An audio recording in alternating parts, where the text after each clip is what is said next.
अच्छा जी, स्टार्ट करते हैं जी। लाने जरा थोड़ा जिहा नज़र आ जाए लोगों को कि ਅਸੀਂ मास्क पाने, इसलिए जान के टंगिया ताकि वो भी पालन हो सकता है इस देखने के नाल।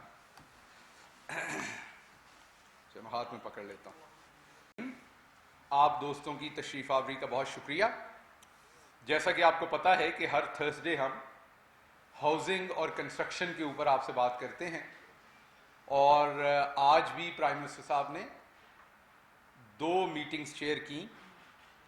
पहली मीटिंग जो थी वो रिवर रावी प्रोजेक्ट के ऊपर थी, और दूसरी जो एनसीसी है, नेशनल कोऑर्डिनेशन कमेटी है हाउसिंग के ऊपर, उसकी मीटिंग उन्होंने चेयर की। और इन दोनों मीटिंग्स में जो फैसले हुए, जो उनका अहवाल है, वो आपके सामने रखता हूँ डेवलपमेंट्स। आज आपके लिए खसूसी तौर पर एक खुशखबरी लाया हूँ जो मेरे दोस्त सामने बैठे हुए उनके लिए, और मुझे बड़ी खुशी है कि मेरी ज़ाती रिक्वेस्ट के ऊपर प्राइम मिनिस्टर साहब ने उसकी अप्रूवल दी, और वो आपके साथ अच्छी खबर मैं शेयर करूंगा टुवर्ड्स द एंड, आपकी क्यूरियोसिटी ताकि बंधी रहे प्रेस कॉन्फ्रेंस में। सबसे पहले तो मैं आपको बताना चाहता हूं, जो रिवर रावी प्रोजेक्ट है, आज दोबारा रिवर रावी प्रोजेक्ट के ऊपर जब बातचीत हुई तो जो पहला फोकस था प्राइम मिनिस्टर का, जो पहले सवालात थे प्राइम मिनिस्टर के, वो इन्वायरमेंट रिलेटेड थे कि ये प्रोजेक्ट इन्वायरमेंट में कैसे हेल्प करेगा। प्राइम मिनिस्टर साहब को पंजाब की तरफ से एक प्रेजेंटेशन दी गई थी, चीफ सेक्रेटरी पंजाब की तरफ से, आज से 2 से 3 महीने पहले, जिसमें यह दिखाया गया था कि पिछले 20 से 25 सालों में लाहौर की जो ग्रोथ है वो ऑलमोस्ट दुगनी हुई है। लैंड एक्वायर करने के चक्कर में उसकी जो आप कहें कि हॉरिजेंटल उसकी ग्रोथ हुई है, फैलाव हुआ है शहर का, वो तकरीबन डबल हो गया। और जो एग्रीकल्चरल लैंड थी लार्जर लाहौर डिस्ट्रिक्ट जो है, वो 65% से कम होकर 49% के करीब चला गया। सो इतनी एग्रीकल्चरल लैंड जो है वो श्रिंक हो रही है।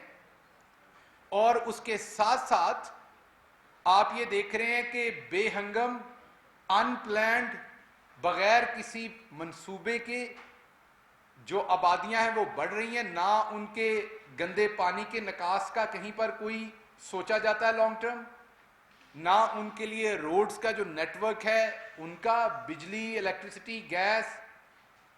तो बुनियादी जो पर्पस था इस मंसूबे को लाने का, वो था ही माहौलियात का बचाव। तो प्राइम मिनिस्टर साहब ने यह फैसला किया कि लाहौर के करीब एक नया शहर बनाया जाए, जो कि इनएविटेबल है। इनएविटेबल इसलिए है कि अगर हम प्लान्ड सिटी नहीं भी बनाएंगे तो अनप्लान्ड ग्रोथ तो हो रही है, इसने वैसे ही वहां तक बढ़ जाना है। अब अगर आप लाहौर को देखें तो पत्तोकी तक तो लाहौर ऑलमोस्ट जा चुका है, मांगा मंडी पत्तोकी तक, और इसी तरह दूसरी साइड्स पे कसूर की तरफ देखिए कितना आगे तक चला गया है। तो अनप्लान्ड इसने बढ़ना, उससे बेहतर है कि प्लान करें। दूसरा एस्पेक्ट इसमें है रावी रिवर, दरियाए रावी। आज हम उसको दरियाए रावी इसलिए कहते हैं कि हमारे बड़े बूढ़ों ने हमें बताया हुआ है कि यह दरियाए रावी है, उसकी एक सकाफत है, उसके दोनों किनारों पे बसने वाले लोगों की बूदोबाश, लाइवलीहुड, उसकी एक सकाफत, लोग जो टेल्स हैं, फोक टेल्स हैं, वो हमने सुन रखी हैं, कहानियां, किस्से। लेकिन आज तो वो एक गंदे पानी का जौहर है। उसमें साल में कोई 1 आध महीना पानी आता, बाकी सारा टाइम तो उसमें गंदगी का पानी बहता है। आपने जो स्कूल में रिवर रावी के बारे में पढ़ा था, जब आप अपने छोटे बच्चे को अगर जाके कहेंगे कि ये दरिया है, तो ऐसे ही है जैसे नवाज शरीफ साहब के बारे में कहेंगे ये ईमानदार सियासतदान है, जैसे उनका ईमानदारी से कोई लेना देना नहीं है। ऐसे ही रावी का रिवर के साथ, दरिया के साथ कोई लेना देना नहीं है। क्योंकि बचपन से जब हम सुनते हैं दरिया का लफ्ज, नदी का लफ्ज, तो वो साफ पाक पानी होता है। आप एक चश्मे को इमेजिन करते हैं, एक बहते हुए दरिया को इमेजिन करते हैं, उसकी आवाज को इमेजिन करते हैं, उसकी खूबसूरती को इमेजिन करते हैं, उसके इर्द गिर्द हरियाली को इमेजिन करते हैं, उसके इर्द गिर्द लाइवलीहुड को इमेजिन करते हैं। लेकिन अब वहां क्या है? तौफन, बदबू। जैसे करप्शन की पाकिस्तान में तौफन और बदबू है, जो चीख चीख के एनआरओ मांग रही है, उसी तरीके से तौफन और बदबू जो है वो उस रिवर रावी के अंदर से निकल रही है, जो जौहड़ बना हुआ है, गंदे पानी के निकास का नाला है। ये हर शहरी के लिए बहुत तकलीफदेह है। और खसूसन फिर आपको पता है, प्राइम मिनिस्टर इमरान खान लाहौर शहर के बासी हैं, उन्होंने पुराना लाहौर भी देखा हुआ है जो साफ सुथरा था, और फिर जो वहां पर कब्जा माफिया और ये जो सियासी कब्जा माफिया थी, जिन्होंने अपने कारिंदों को हाउसिंग सोसाइटीज बना के दी, प्लाटों की लूटमार की, और उस शहर के कल्चर को भी और उस शहर की आबो हवा को भी, उस शहर के सुकून को तबाह किया। तो प्राइम मिनिस्टर साहब का बहुत कंसर्न है जो लाहौर का वाटर टेबल नीचे गया है। मीन पानी अब जमीन से लेना मुश्किल है, लेते हैं तो वो जहरीला पानी है। अगर आप उसे ट्रीटमेंट के बगैर पीते हैं तो उससे आपको बेशुमार बीमारियां होने का खदशा है। तो इस सारी सिचुएशन में यह प्लान किया गया, असल प्लान था कि रिवर रावी को साफ कैसे किया जाए, ट्रीटमेंट प्लांट लगाई जाए। जैसे आपको पता है यूरोप में रिवर टेम्स है, जैसे वो शहरों के अंदर उन्हें उनकी टर्म जो है वो ट्रीटेड, एक टर्म यूज की जाती है कि वो ट्रीटेड रिवर है। मीन उसमें जो वाटर है उसको ट्रीट किया जाता है, उसके बहाव को ट्रीट किया जाता है। तो वाटर ट्रीटमेंट प्लांट लगा के जो पानी उसके अंदर गंदा आता है उसको साफ किया जाए, ताकि वो फसलों में इस्तेमाल होने के लिए आगे इस्तेमाल हो सके। और उसके अलावा उसमें कुछ नया पानी भी डाला जाए, स्टोर करके पीछे डैम बना के, ताकि पूरा साल कुछ ना कुछ बहाव साफ पानी का वहां पर रहे। यह था मंसूबा। और ऑफ कोर्स रिवर बैंक्स बनाने पड़ते हैं उसके लिए, ताकि दरिया का कटाव ना हो जैसे पूरी दुनिया में है, क्योंकि आप एक छोटा हिस्सा साफ करके बहा सकते हैं, एक लामहदूद हिस्सा जो है वो बहा आप उसे सफाई उसकी या उसको मेंटेन रखना मुश्किल होता है। जैसे मैंने टेम्स की एग्जांपल दी, या दुनिया में कहीं भी, शिकागो है, कहीं भी है जहां से सिटी के अंदर से रिवर गुजरता है। तो ये प्लान था, लेकिन उसके साथ ही एक चैलेंज आया। जैसे ही उस रिवर को साफ सुथरा करके उसके बैंक्स को डिजाइन करके आपने एक गंदे पानी के जौहड़ और नाले को एक साफ दरिया में कन्वर्ट करना था, तो क्या होना था, उसके किनारों पे आबादी शुरू हो जानी थी, सबने अट्रैक्ट होना था, वहां घर बनाने थे, वहां लैंड माफिया पहुंच जानी थी, अनप्लैंड वहां पर कंस्ट्रक्शन होनी थी, और वो फिर एक गंदे पानी का नाला हो जाना था, और एक अनप्लैंड वहां पर सोसाइटीज बन जानी थी। तो इसको सोचते हुए जो आफ्टर इफेक्ट्स को माइनस करने के लिए एक वहां पर शहर को प्लान किया गया, ताकि वहां पर एक प्लान्ड सिटी हो दरिया के दोनों किनारों पे। तो ये था इसका बुनियादी ऑब्जेक्टिव।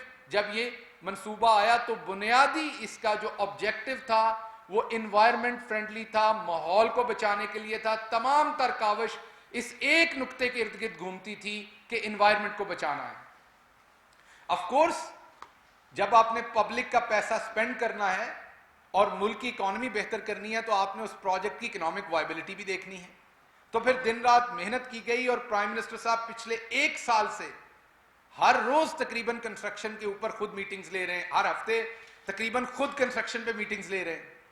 और इस कंसिस्टेंसी के साथ उन्होंने इस प्रोजेक्ट को, जिसे पहले प्रेसिडेंट मुशर्रफ ने शुरू करने की कोशिश की, उसके बाद शहबाज शरीफ ने 2 दफा शुरू करने की कोशिश की, क्योंकि इसमें कॉम्प्लेक्सिटीज बहुत थी। यह प्रोजेक्ट कंसीव किया गया 3 दफा हमसे पहले, तीनों दफा इस पे कोशिश की गई, but they failed because project was very very complex. Prime minister साहब ने भी जब ये शुरू किया, तो मैं इस बात का खुद से गवाह हूं कि हमारी पार्टी के बहुत सारे लोग जिनकी एक्सपर्टीज है इस चीज में, उन्होंने जाती तौर पर मेरे से बात की कि ये प्रोजेक्ट डूएबल नहीं है, ये प्रोजेक्ट नहीं हो सकेगा, क्योंकि ये पहले भी नहीं हो सकता। एक और बहुत बड़ी मोहतरम शख्सियत हैं जिन्होंने मुशर्रफ के जमाने में जब ये प्रोजेक्ट कंसीव हुआ, तो he was one of the brains जिन्होंने इसे कंसीव किया। तो उन्होंने भी यही कहा, और ये मैं आपको बता दूं, ये इससे भी कोई 40 साल पहले, 50 साल पहले भी ये प्रोजेक्ट कंसीव हुआ था, लेकिन फिर मुशर्रफ साहब से भी 40-50 साल पहले, लेकिन इस पर तब भी काम नहीं हो सका था। तो जिन्होंने मुशर्रफ के जमाने में कंसीव किया, उन्होंने भी मुझे कहा कि ये डूएबल नहीं होगा, बहुत कॉम्प्लेक्स है, बहुत मुश्किल है। आपको पता है इमरान खान को मुश्किल काम करने में कभी कोई उन्हें प्रॉब्लम नहीं होती, वो जुट जाते हैं तो फिर अचीव कर लेते हैं। अल्लाह का शुक्र है कि अब 20 अप्रैल से आप देखेंगे कि इस प्रोजेक्ट के ऊपर प्रॉपरली आपको लेके भी जाएंगे, वहां पर प्रॉपरली ग्राउंड पे काम हो रहा होगा। ऑलरेडी रोड्स बनने शुरू हो गए हैं, उनके कॉन्ट्रैक्ट्स अवार्ड हो गए हैं, वहां पे इस टाइम सड़कें बन रही हैं। 2 सड़कें बनेगी, एक काला खताई इंटरचेंज जो नए सियालकोट लाहौर मोटरवे है वहां पे कनेक्ट करेगा, और दूसरा जो लाहौर का रिंग रोड है उसके साथ एक डायरेक्ट रोड जो है वो कनेक्ट करेगा इस शहर का।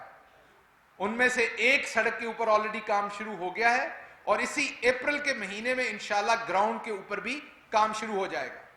तो ये तो था एनवायरनमेंट की साइड जो मैं आपको बताना चाहता था कि ये प्रोजेक्ट एनवायरनमेंट के लिए, और इंशाल्लाह जैसे जैसे ये प्रोजेक्ट बढ़ेगा एनवायरनमेंट आगे बढ़ेगा, इसके साथ बेहतर होगा, और प्राइम मिनिस्टर साहब का जो ख्वाब है वो पूरा होगा। इसके 3 से 4 फेजेस होंगे इस प्रोजेक्ट के। जो पहला फेज है जो 18 तारीख को शुरू हो रहा है, इंशाल्लाह उससे फौरी तौर पर तकरीबन 100 से 150 बिलियन का इकोनॉमिक एक्टिविटी जनरेट होगी। और वो जो इकोनॉमिक एक्टिविटी जनरेट होगी उसमें ऑफ कोर्स आपका बिल्डर, आपका रियल एस्टेट के लोग, आपका मजदूर, आपका सरिया बेचने वाला और सरिये की फैक्ट्री का मजदूर, आपका सीमेंट बेचने वाली फैक्ट्री और उसका मजदूर, ईंटें बनाने वाले और वहां के मजदूर, इसी तरीके से बजरी और उसमें शामिल मजदूर, ये तमाम लोग, जितनी भी इसकी सप्लाई चेन होती है इस पूरी इंडस्ट्री की, वो तमाम की तमाम इससे मुस्तफीद होगी। तो इंशाल्लाह अप्रैल 18 से ये प्रोजेक्ट जो है ये इंशाल्लाह अपनी पूरी फ्लो के साथ ग्राउंड के ऊपर जो है वो शुरू हो जाएगा। इंशाल्लाह अगले हफ्ते या उससे अगले हफ्ते, मोस्ट प्रोबेबली नेक्स्ट वीक, इंशाल्लाह प्राइम मिनिस्टर साहब विजिट भी करेंगे लाहौर का, और लाहौर में जाके इसके ऊपर ब्रीफिंग्स भी लेंगे, इस प्रोजेक्ट पे भी और दूसरे प्रोजेक्ट पे भी। इसके आगे जो मैं आपसे बात करना चाहता हूं वो है जो आपने पिछली दफा मेरे से बात की, और वो थी कि एक आम आदमी को कर्जा बैंक से कब मिलना शुरू होगा।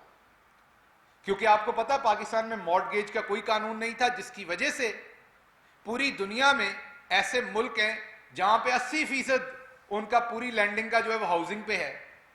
हमारे यहां वो 0.25 भी नहीं था, इंडिया में 12% है। और उसकी बड़ी वजह यह थी कि बैंक्स जब लोन देते थे तो कोई लॉ नहीं था जो प्रोटेक्ट करता था कि उस लोन को वापस लेना है, कैसे लेना है। तो मॉर्टगेज के अब कवानीन बन गए। अभी आपसे एक अच्छी खबर अल्लाह के करम से और हमारे प्यारे नबी मोहम्मद मुस्तफ़ा सल्लल्लाहु अलैहि वसल्लम की रहमत से एक बहुत अच्छी खबर है कि बहुत ही शॉर्ट टाइम में तकरीबन 56 बिलियन का इजाफा हुआ है मॉर्टगेज लैंडिंग में। जो लैंडिंग 145 अरब के ऊपर थी, वो अल्लाह का शुक्र है आज 202 बिलियन के ऊपर हाउसिंग में पिछले 3 से 4 महीने के अंदर वो पहुंच गई है। तो ये बहुत ही लैंडमार्क अचीवमेंट है और अभी इसकी शुरुआत है। अभी इसमें बहुत सारे बैंक जो हैं वो नेचुरल है, वो रिलक्टेंट होंगे, उनके एम्प्लॉयज रिलक्टेंट होंगे, बिकॉज वो ट्रेन नहीं है इसके लिए। वो ये रिस्क अवर्स एटीट्यूड होता है बैंकिंग सेक्टर का हमेशा। और माजी में बैंक्स के लिए हाउसिंग पे लोन देना इसलिए मुश्किल था कि उसको रिकवर करना मुश्किल था, क्योंकि कोई कवानीन नहीं थे। तो थोड़ा अभी वक्त लगेगा बैंक्स को भी ओपन अप होने में, लेकिन उसके बावजूद आपके सामने जो मैंने फिगर रखी वो बहुत ही हौसला अफजा है। और इसके लिए प्राइम मिनिस्टर साहब भी खुश हैं और वो पूरी कौम को मुबारकबाद दे रहे हैं कि अल्लाह का शुक्र है हमारा ये सेक्टर उठ रहा है और एक पॉजिटिव इकोनॉमिक ग्रोथ हो रही है।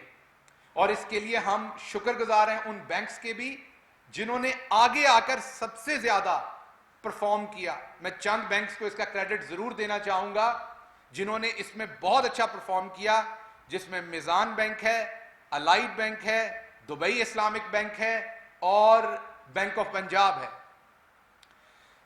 इसके साथ साथ जब इकोनॉमिक एक्टिविटी होती है तो मेरे सामने जो लगे कैमरे हैं और जिन स्क्रीनों पे मैं नजर आ रहा हूं, उसके अंदर जो जफाकश वर्कर दिन रात काम करते हैं उन तक भी उसके समर आते हैं। क्योंकि जब इकोनॉमिक एक्टिविटी होती है तो उसका फल हम सबको मिलता है। तो आपको यह बताने के लिए कि तकरीबन 150 मिलियन की ये चंद बैंक, में प्राइवेट सेक्टर की बात कर रहा हूं, ये चंद बैंक ऑलरेडी हाउसिंग के इन मंसूबों की एडवर्टाइजिंग कर चुके हैं और आने वाले 2 से 3 महीनों के अंदर 200 मिलियन से ज्यादा की एडवर्टाइजिंग के और प्रोजेक्ट्स वो लेके आ रहे हैं। तो अब आप देखिए कि ना सिर्फ सरिया, बजरी, ईंट, सीमेंट, जो वहां पर मजदूर है, ना सिर्फ उनकी इंडस्ट्री चल रही है या ट्रांसपोर्टेशन वालों की चल रही है, बल्कि जो सानवी इंडस्ट्रीज हैं, जो सप्लीमेंट्री इंडस्ट्रीज हैं, जैसे कि मीडिया। और जब आप मीडिया की बात करेंगे तो उसमें प्रिंटिंग प्रेस, उसमें बहुत सारे बिल बोर्ड्स बनाने वाले जिनको हम ट्रांजिट एडवर्टाइजिंग कहते हैं, डिफरेंट व्हीकल्स के ऊपर, वो तमाम एडवर्टाइजिंग की डिफरेंट फॉर्म्स जो है वो उससे बेनिफिट उठाएंगी। और बहुत सारी, जब नए घर बनेंगे, अपार्टमेंट्स बनेंगे, तो फर्नीचर की सेल भी ज्यादा होगी, किचन अप्लायंसेस की सेल भी ज्यादा होगी। तो आप देखेंगे कि पूरे का पूरा इकोनॉमिक चेन इससे डेवलप हो रही है और नंबर्स आपके सामने हैं। तो एक तो ये आपके साथ मैंने शेयर करना था पॉइंट। और तीसरा पॉइंट जो आपके लिए मैं खुशखबरी लेके आया हूं वो ये है कि लाहौर में मंसूबा आ रहा है, उसके बाद इस्लामाबाद में भी आएंगे इंशाल्लाह। उसमें रिक्वेस्ट की थी कि हमारे मीडिया के दोस्तों का कुछ कोटा रखा जाए, तो उसमें इंशाल्लाह मीडिया के दोस्तों का कोटा रखा जाएगा, जो आपको अफोर्डेबल सस्ती हाउसिंग मिलेगी। जो लोग क्वालिफाई करते होंगे उस ब्रैकेट में, आपको पता है कि पहले 1 लाख घरों के ऊपर 3 लाख रुपया गवर्नमेंट ने सब्सिडी देनी है। तो एलडीए का एक बहुत बड़ा प्रोजेक्ट आ रहा है फ्लैट्स का, और रिक्वेस्ट की थी मैंने पर्सनली भी, जो मीडिया हमारी टीम के दूसरे दोस्त हैं, शिबली साहब हैं, फवाद चौधरी साहब हैं, दूसरे दोस्त हैं, उन्होंने भी बिल्कुल मेरे से ज्यादा तवाना आवाज में इस पर बात की थी, शेख रशीद साहब ने भी। तो ये प्राइम मिनिस्टर साहब ने डायरेक्शन दी, तो इंशाल्लाह उसमें भी हम कोशिश करेंगे कि मीडिया के दोस्त जो उस सैलरी ब्रैकेट में आते हैं, जिनके लिए ये प्रोग्राम टारगेटेड है, उनको भी इसमें एंटरटेन किया जाए। तो ये एक आपके लिए अच्छी खबर थी। दूसरी, इकॉनमी की बहुत अच्छी खबरें हैं। अगर आप देखें तो हमाद अजहर साहब आपसे ज्यादा डिटेल में डिस्कस करेंगे, लेकिन अगर आप देखें तो गाड़ियों की मैन्युफैक्चरिंग जो मार्च के महीने में है, वो पाकिस्तान के पिछले 30 साल में इतनी मैन्युफैक्चरिंग नहीं हुई, जिसके रिकॉर्ड टूट रहे हैं।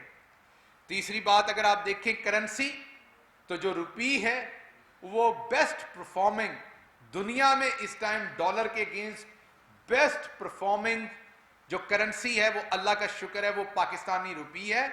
और बगैर इसाक डॉलर में कह देने लगा था, इसाक डार फार्मूला के जिसमें कौम के डॉलर फेंक के जाली तरीके से एक्सचेंज रेट को कंट्रोल किया जाता था, और जिसकी वजह से मुल्क के ऊपर कर्जे बढ़ते थे, बाहर से बोरोइंग करते थे और डॉलर उधर झोंकते थे। आप अल्लाह का शुक्र है, अब ऑर्गेनिक तरीके से रियलिटी के साथ फिगर्स को फज किए बगैर जो वो करने की कोशिश करते थे, आपका मुल्क जो है वो, उसकी इकोनॉमी भी बढ़ रही है।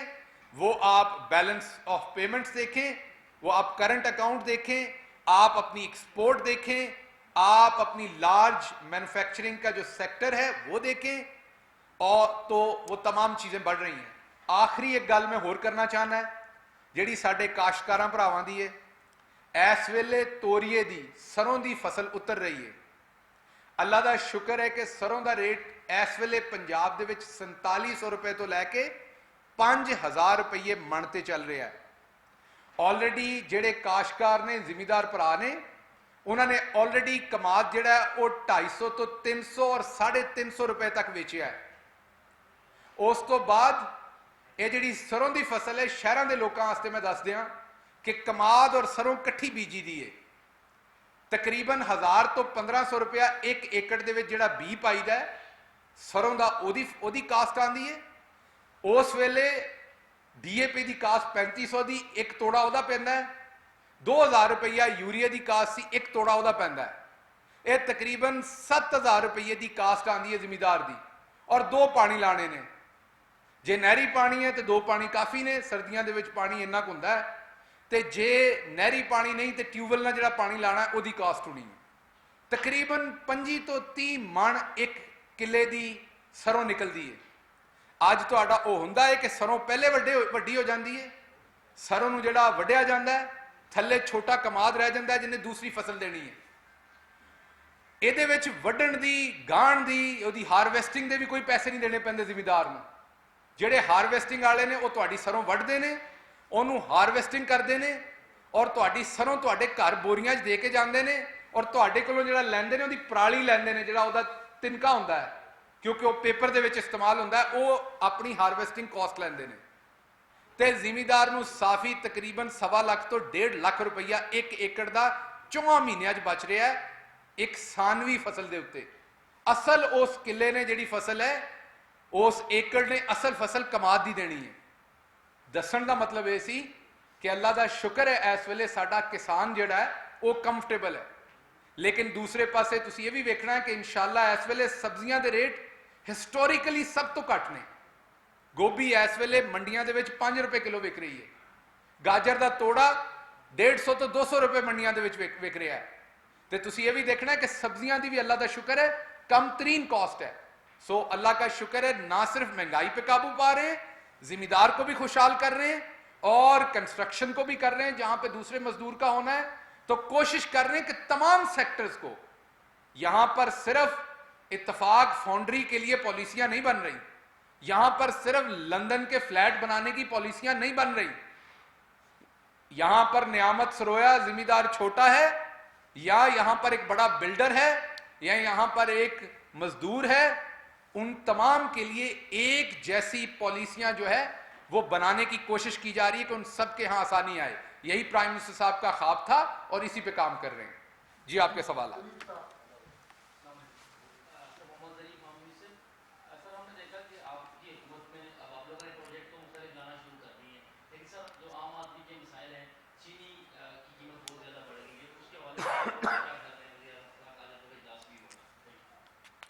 देखिए, चीनी का पहली दफा पाकिस्तान की हिस्ट्री में जो कुछ हो रहा है वो आपके सामने है। माफिया बड़ा है, इसमें कोई शक नहीं है। उस माफिया को हाथ डालना आसान नहीं है, इसमें कोई शक नहीं है। माफिया को हाथ डाला है उससे मुश्किलात आ रही हैं, इसमें कोई शक नहीं है। माफिया के हाथ बहुत दूर तक हैं, इसमें कोई शक नहीं है। किसी हुकूमत ने पहले ये क्यों नहीं किया? क्योंकि या तो वो माफिया का हिस्सा थे या वो माफिया से डरते थे। पहली दफा इसके ऊपर हाथ डाला गया है और इस पर हाथ डालने के साथ साथ पहली दफा अल्लाह का शुक्र है कि इन्हें अवाम के सामने भी लेके आए, इनकी प्राइस मुतय्यन की है। आज से पहले ये मुतय्यन करते थे इनकी कॉस्ट ऑफ प्रोडक्शन कितनी है, इनकी लागत कितनी है। अब हमारी मिनिस्ट्री ने इनकी लागत मुतय्यन कर दी है। पंजाब ने नया लॉ दे दिया इनकी सप्लाई चेन पे और आपके सामने दूसरे तमाम प्रूफ भी ले आए जहां पर ये सट्टेबाजी कर रहे हैं। थोड़ा वक्त लगेगा, लेकिन जब एक दफा इनका सॉफ्टवेयर अपडेट हो जाएगा तो फिर इंशाल्लाह लंबा अरसा ये दोबारा सट्टेबाजों का जो वायरस है वो दोबारा इस सिस्टम में नहीं आ सकेगा।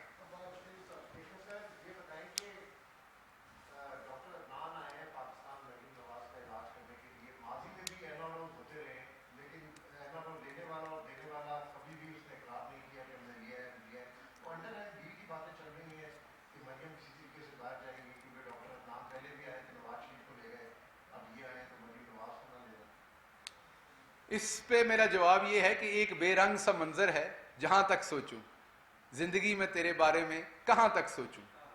सो बात ये है कि बाहर जाने को तो बहुत दिल से दिल कर रहा है, पापा के पास जाने को मरियम आंटी का दिल कर रहा है, इसमें कोई शक नहीं है। लेकिन डॉक्टर अदनान साहब की जगह अब कोई और डॉक्टर इस्तेमाल करना पड़ना है, क्योंकि वो एक्सपर्ट हैं रिपोर्टों को आगे पीछे करके झूठे आंसू बहाने के, अवाम उनको जान चुके हैं। अब वो दोबारा आए हैं, लेकिन इस दफ़ा वो अपने साथ अपना झूठा मरीज़ नहीं लेके जा सकेंगे। इस वारी तुहानू उन्हां हस्पतालों 'च इलाज करवाना पैना है जिहड़े तुहाडे वालिद साहब ने और तुहाडे चाचा जी ने बना के दिते ने पिछले 35 साल दे विच, और हेल्थ कार्ड असी दे दिता है। सो अगर आपको और सफदर भाई को कोई मसला हो तो हेल्थ कार्ड इस्तेमाल करें। हेल्थ कार्ड ना इस्तेमाल, उसमें कोई प्रॉब्लम हो तो उस पर हेल्पलाइन नंबर दिया हुआ है, वहाँ पर रब्ता करें। आपको पता है दिसंबर 31 तक पंजाब के तमाम शहरियों को हेल्थ कार्ड मिल जाएगा, जिसका मतलब है कि हर घराने के पास 7 से 8 लाख रुपए कम से कम होंगे अपना इलाज मुआवजा कराने के लिए। आज ही फैसला हुआ और असद उमर साहब ने ट्वीट किया है कि इस्लामाबाद के भी तमाम शहरियों को हेल्थ कार्ड दिया जा रहा है बहुत जल्द, और केपीके के ऑलरेडी तमाम शहरियों को यह ऐलान हो चुका और इस 30 जून तक मुकम्मल हो जाएगा। तो इंशाल्लाह काफी बड़ी आबादी को हेल्थ के ऊपर कवर कर दिया गया है।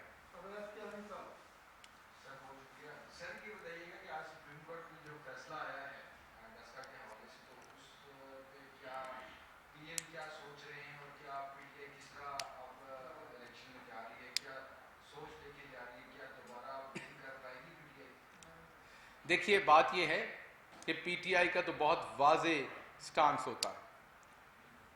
अदालतों का जो फैसला होता है हम उसका एहतराम करते हैं। फैसला हमें लगे हमारी फेवर में है या हमारी फेवर में नहीं है, हम हर सूरत उनका एहतराम करते हैं। यही हमारे लीडर इमरान खान ने हमें सिखाया है और यही हमारी पूरी की पूरी पार्टी प्रैक्टिस करती है। अब आज क्योंकि फैसला सुप्रीम कोर्ट ने दिया है, मैं सिर्फ बताना चाहता हूं कि ये कौन सी अदालत है। ये वही अदालत है जिसने मरियम सफदर साहबा को कैलबरी फॉन्ट में जालसाज डिक्लेयर किया हुआ है।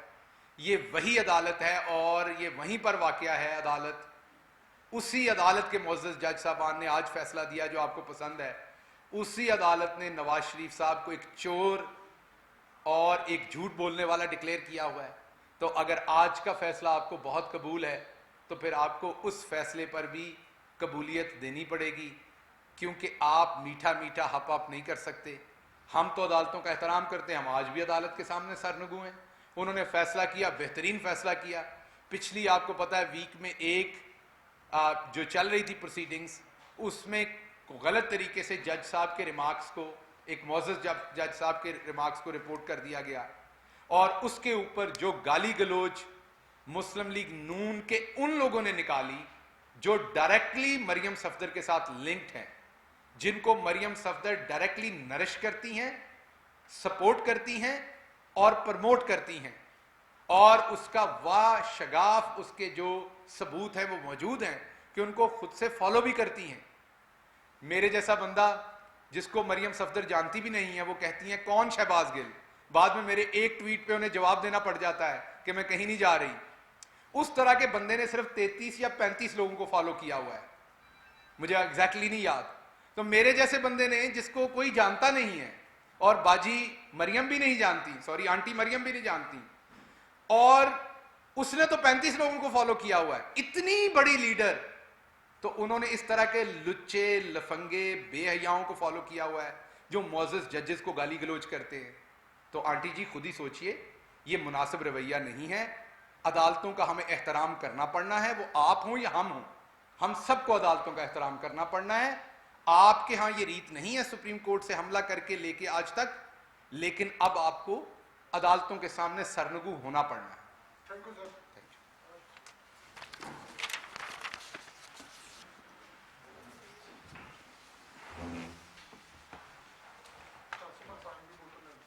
मैं ले लेता हूँ पानी, मैं ले लेता हूँ पैसे में।